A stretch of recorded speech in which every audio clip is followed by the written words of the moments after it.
Hi, I'm Samiksha, and I'll be talking about compensations and benefits. Compensation refers to the pay or the exchange in monetary terms of the work performed by the employee and is paid by the employer. This can be in the form of wages, salary, or tips. Benefits refer to the exchange in value to the employees as part of their packages for the work that has been performed. They are also known as fringe benefits. This does not involve money but are presented in the form of value. Compensation and benefits refer to the compensation, salary, and other monetary and non monetary benefits passed on by a firm to its employees. This is an important aspect of human resource management as it helps to keep the workforce motivated. It gives benefits to the employees based on their performance and actions and brings out the best from the employees at workplace. Compensation and benefits are tangible. There are intangible rewards such as recognition, work life, and development. These combined are referred to as total rewards. The term compensation and benefits refers to the discipline as well as the rewards themselves. Both these factors are important in motivating employees for doing their work and paying them for the services they are doing for the company. However, there is a slight difference between compensation and benefits. Compensation is completely related to the money which is being paid to an employee, that is the salary. And benefits are the non monetary incentives given to the employees, like health benefits, for which the employee doesn't have to pay. Compensation and benefits are important factors that attract people to join companies. Attractive compensation helps to improve job satisfaction among the employees. This is an advantage to the organization since this leads to low absenteeism and low turnover, since satisfied workers are willing to stay in their respective organizations. The more perks and benefits, the more loyal and motivated they are. Here are a few components of compensation and benefits. Fixed pay is the basic salary paid to an employee irrespective of any other factor. This is stated clearly in the employment contract. This is the compensation or salary which an employee or a worker will definitely get as long as he or she is an employee of the company. Variable pay is an additional compensation paid to the employee based on the employee's performance. Since variable pay is based on the performance of an individual, it motivates the employee to perform even better. The most common forms of variable pay are bonuses and incentives. Employees are awarded shares of the company, often at a discounted price.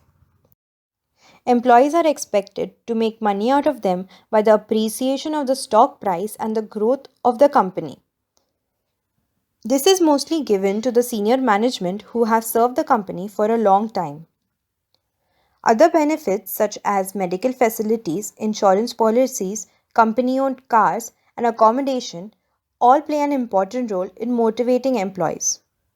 These benefits are given by the company as a part of recognizing the services of an employee. An employee may receive intangible benefits such as a desirable work schedule. That could be a schedule that is controlled by the employee and can be adjusted to accommodate occasional non work activities, or one that is highly predictable and makes it easier for the employee to arrange childcare or transportation to work. Access to training programs, mentorship, opportunities to travel or to meet other people in the same field, and similar experiences are all intangible benefits that may appeal to some employees. Traditional employee benefits are benefits provided by a majority of organizations. Health insurance, retirement plan, profit sharing bonuses, housing, transportation, providing cab services or reimbursements, sick leave, and accumulation leave. Non traditional employee benefits such as childcare, work from home, gym or fitness centers, sports complex, flexible working hours, team outings and vacations, and even pet insurance. Non traditional employee benefits prove to be successful when the employees value the benefit packages offered. Also, the benefits should be promoted in such a way that they are clearly understood by everybody. This generally increases commitment and the performance of the employees and decreases absenteeism and turnover. Executive compensation differs substantially from typical pay packages for either hourly workers or salaried management and professionals, in that executive pay is heavily biased towards rewards or for actual results. Hence, if the company underperforms, the executives typically receive a smaller fraction of their potential pay. Conversely, if a company meets its annual objectives and the stock price responds long term, the executives stand to receive a much larger payout. The pay packages given to the senior executive of corporations often consist of six components: base salary, performance based annual incentive bonus, performance based long term incentive, benefits, executive perquisites, contingent payments. Executive pay is structured to reward company performance and align executive pay with shareholder value. As a result, unlike most other employees, a majority of executive pay is at risk. In other words, executives may never receive it. However, if executives and the company perform well, they, along with the company's shareholders, stand to gain much more from the superior performance. There are three types of salary. Net salary is the salary you get in hand. This is the amount you get after deductions such as PF, ESI, and other deductions as per your company. Gross salary is a salary which is shown in the payslip. This salary is the total earnings of an employee excluding statutory and non statutory deductions. The gross salary will include loss of pay based on the employee's attendance. CTC or cost to company is a total monetary benefit provided by the employer for the complete financial year. This will include components such as PF contribution from the employer, gratuity provision, any insurance that is being provided, or any other benefits. Objectives of the perfect salary structure. While creating the ideal salary structure, there are three things you should keep in mind. It should be tax efficient. This means that it should give some employees the opportunity to save as much tax as possible. Salary amounts should be divided into components, giving the employee the opportunity to avail as much tax deduction as possible. Reduce the employer's liability.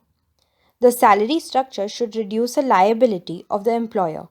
The employer's contribution to PF, gratuity, etc. should be kept as low as possible.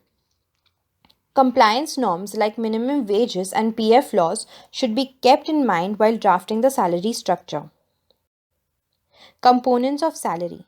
Basic component is the primary component and the core of the salary structure. It is usually the largest component of the CTC, making up for 40 to 45% of the total CTC. The basic plays an important role in defining the salary, as other components like provident fund, gratuity, and ESIC that are dependent on it. DA was introduced as a part of the salary as a means to reduce the burden of inflation on salaried employees.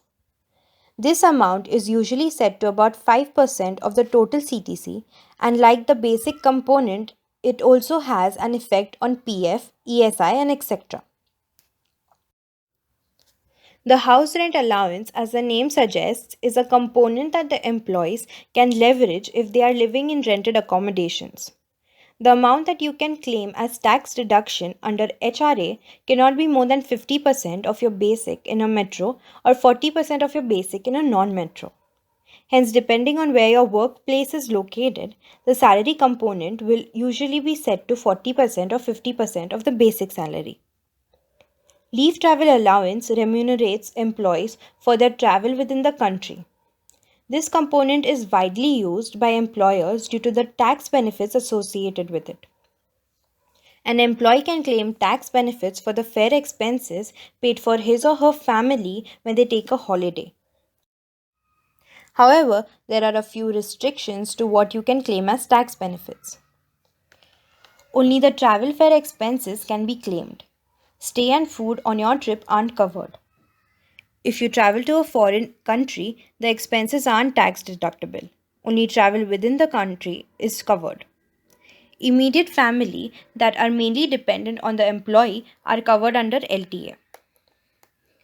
Conveyance allowance is one of the compulsory employee benefits provided for meeting an expenditure incurred by the employee for commuting from home to office and office to home. With the introduction of standard deduction, exemption on conveyance allowance has been removed effective April 2018 onwards. Employees don't need to collect or submit any conveyance proof. The same goes for medical allowance.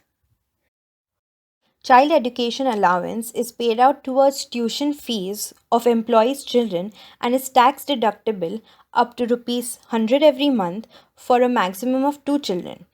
Hence, this amount is usually set to not more than rupees 2400 a year for an employee. Special allowance is the balancing component of the salary structure.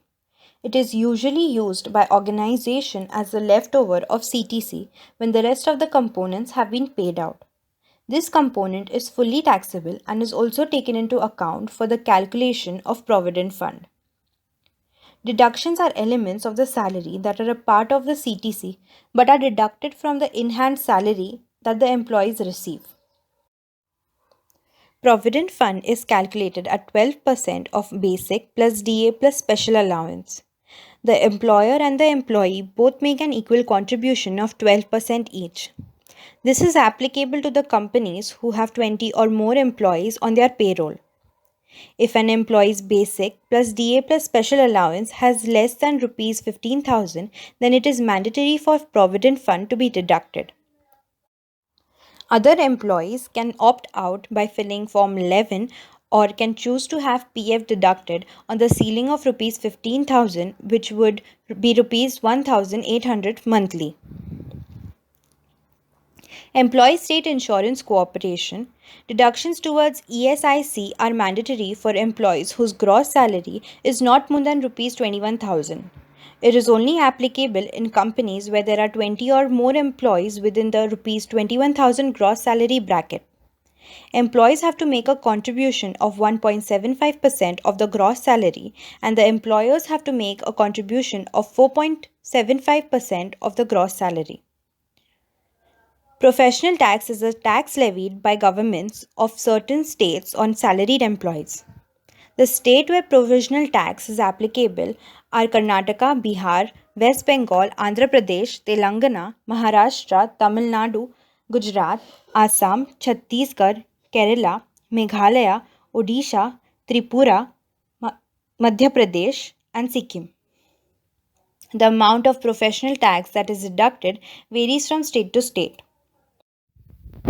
Labor Welfare Fund, as the name suggests, is a contribution made by salaried employees for the benefit of the labor class.